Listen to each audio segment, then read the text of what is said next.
Her words hit me like a slap, though she delivered them with a feigned sweetness that made my blood boil even more. I hope you won't ruin the trip with any unpleasant experiences. It's a special honeymoon, after all, and we want to make good memories. Right? I'll make sure to teach you some common sense this week before we leave, she said, as if her presence on my honeymoon were an unquestionable fact. Her audacity was staggering.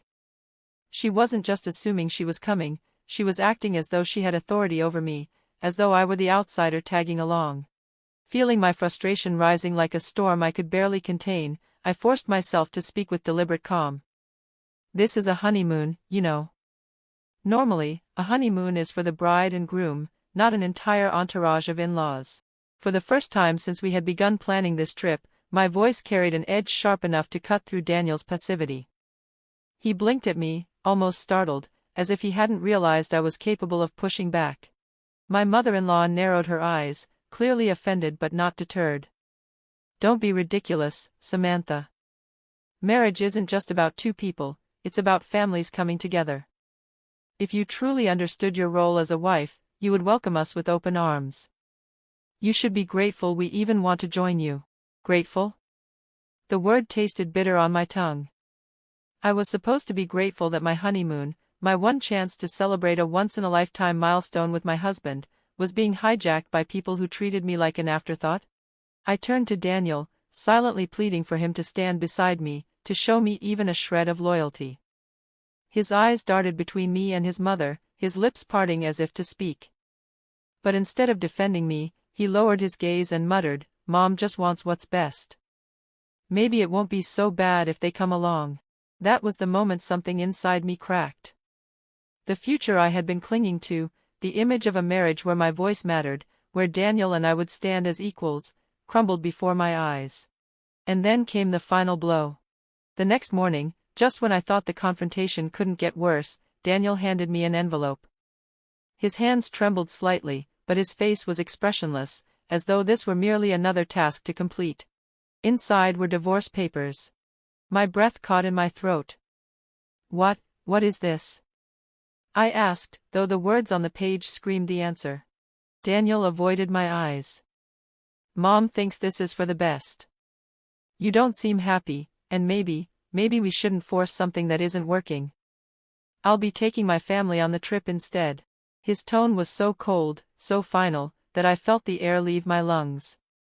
This wasn't just betrayal, it was abandonment, wrapped in cowardice. "If you object," he added flatly, "then we'll just part ways here." I stared at him, my heart pounding, my anger burning hotter than my grief. He thought he could discard me like an unwanted guest at my own life. He thought I would crumble quietly, humiliated and powerless. But instead, I straightened my back, lifted my chin, and met his gaze with all the steel I could muster. "Fine. But remember, Daniel, I am still my own person." For the first time, his mask slipped. His eyes widened, and for a fleeting second, he looked almost afraid. That flicker of shock was enough to give me a sense of victory, however small. In that moment, I knew my story wasn't ending here. It was only just beginning. "I hope you won't ruin the trip with any unpleasant experiences. It's a special honeymoon, after all, and we want to make good memories, right? I'll make sure to teach you some common sense this week before we leave," my mother-in-law said, her voice sharp beneath the thin veil of sweetness. She spoke as if her joining us was never up for debate, as though my opinion as the bride-to-be was an afterthought. A surge of anger welled up inside me, but I steadied my tone. "This is a honeymoon, you know. Normally, it's just supposed to be the husband and wife." Her face tightened, but she didn't back down. Instead, she pressed harder, her words dripping with practiced victimhood. "The husband's parents joining the honeymoon is just common sense. I can't believe you don't want to be with us. I thought we were becoming a family, but it seems our ideas of common sense are different. You don't seem to like me, and nothing seems to match. How sad." Her sigh was exaggerated, her furrowed brows so rehearsed that I could almost see the hidden smirk behind them. She wasn't sad, she was triumphant, knowing Daniel would bend to her will as he always did. And sure enough, Daniel spoke without hesitation. "Samantha, what's wrong with you? They're my parents. It's okay for us to go on the honeymoon together, right?"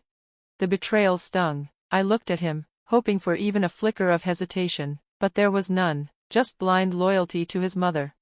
It's not possible, I shot back firmly. We've already booked reservations for 2 people. Plus, I've never heard of families joining a honeymoon trip. Instead of understanding, Daniel's voice grew heated. I never realized you disliked my parents so much, Samantha. His words landed like blows, painting me as the selfish one. Then, with finality, he dismissed me. That's enough, just leave for today. The conversation ended with the slam of the door, but before it shut, I caught sight of my mother-in-law's smug smile, her victory sealed. I stumbled outside, feeling the cold air sting my tear-streaked face. Bewildered and heartbroken, I asked myself why I was always the villain in their narrative, why this special trip was being poisoned by manipulation and control. Later that evening, my phone buzzed, a message from Daniel. I want you to check if it's still possible for my parents to join the tour. If not, we'll cancel this trip and find one that all of us can go on. Please think rationally and reconsider. We can sort this out if you do. I stared at the words in disbelief. Rationally? He meant his version of rational, sacrificing my happiness for his mother's demands. There was no acknowledgement of my feelings, no partnership, just a command disguised as reason. The days passed in silence between us, and then the morning of our supposed departure arrived. I wasn't sure if he would even show, but as I was finishing my coffee, the intercom buzzed. Daniel. When I opened the door, my stomach dropped. He had no luggage. Instead, he carried a manila envelope. Divorce papers. You still planned to go on this trip after hurting my parents, didn't you? His voice was flat, almost rehearsed. I'm taking my whole family on this honeymoon. If you don't like it, let's get a divorce. The finality in his tone made my chest tighten, but then he added coldly, my mom said it would be better this way. So there it was, the truth laid bare. His loyalty had never been to me, his mother's word was law. Something inside me snapped into clarity. I had begged, compromised, and hoped, but in that moment, all the illusions shattered. Fine, I said, my voice steady. I pointed to the papers, but remember, I'm still single. His brow furrowed. Single? What do you mean? Daniel, I said, almost pitying him, we agreed to register the marriage on the day of the ceremony. You even said, if you're fine with it, then I'm fine too. The marriage certificate is still in the drawer. Legally, we're nothing, divorce or not, I'm already free.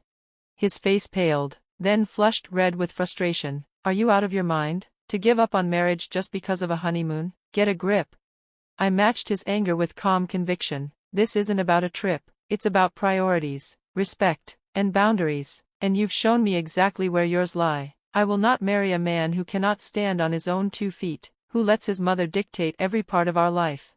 He stammered, his confidence crumbling. Samantha, let's calm down and start over, please, don't do this. But it was too late, I had seen enough. I pulled the unfiled marriage certificate from the drawer, held it in front of him, and tore it to shreds. The sound of the paper ripping was the sound of liberation. His eyes widened, his lips parted, but no words came. Do you understand now? I said, my voice sharp. It's over, go back to your mother, she's the only partner you've ever wanted. I shut the door behind him, the echo of the slam reverberating like the closing of a chapter. That same day, I called the travel agency and cancelled the honeymoon. The cancellation fee was steep, but the relief was worth far more. Later, I sent Daniel the bill. It was only fair that he bear the cost of his choices.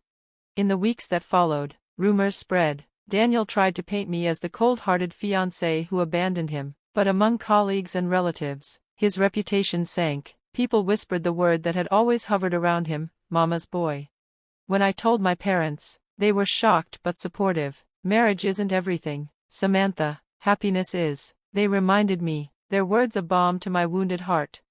Ironically, what I had dreaded most, being single at my age, was the very thing that freed me. I decided to take back the trip for myself. For the first time in my life, I traveled abroad alone. Italy, Spain, Paris, the places I once dreamed of visiting with a husband, I now explored on my own.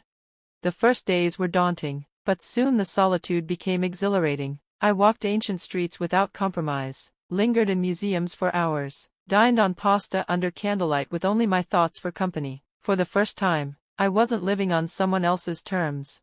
Traveling alone became a revelation. I discovered not just new cities, but new parts of myself, stronger, freer, braver than I had ever known. Now, I'm already planning my next trip. Marriage may or may not come one day, but it will no longer be out of fear of loneliness or pressure from time. I've found a joy far greater than compromise, the joy of living on my own terms. And this time, I know, no one can take that away from me.